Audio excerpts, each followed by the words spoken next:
আমরা একটা যোগ্যতা দেখিয়ে পরীক্ষা দিয়ে কিন্তু রীতিমতো সার্টিফিকেট এখানে এসেছি। এখন 10 বছর পরে আমাদের সেই মানসিক অবস্থা কোনো কিছু ঠিক নেই। আমাদের স্মৃতিশক্তি আমরা জানি যে দিন যত বয়স পরে স্মৃতিশক্তি আস্তে আস্তে। এখন যদি আপনি ডিআইকে বলা হয় পরীক্ষা দিয়ে আবার ডিআই হন, উনি হতে পারবেন, বা বিচারপতিকে বলা হয় যে আপনি পরীক্ষা দিয়ে আবার বিচারপতি হন, বা সিএমকে বলা হয় আপনি উচ্চ মাধ্যমিক পরীক্ষা দিয়ে আবার পাস করুন, উনি হতে পারবেন। এই পরিস্থিতিতে আমরা রিঅ্যাকশন দিব না। আমাদের এখন ছিল না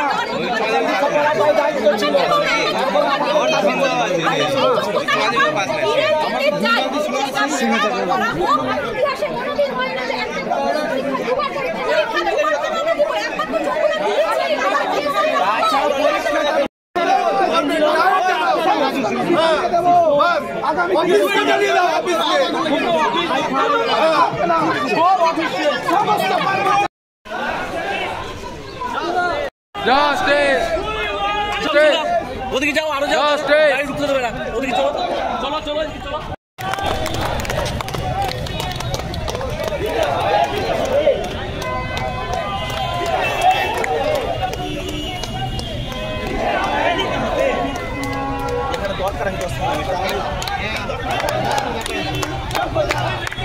চুপ কো যারা।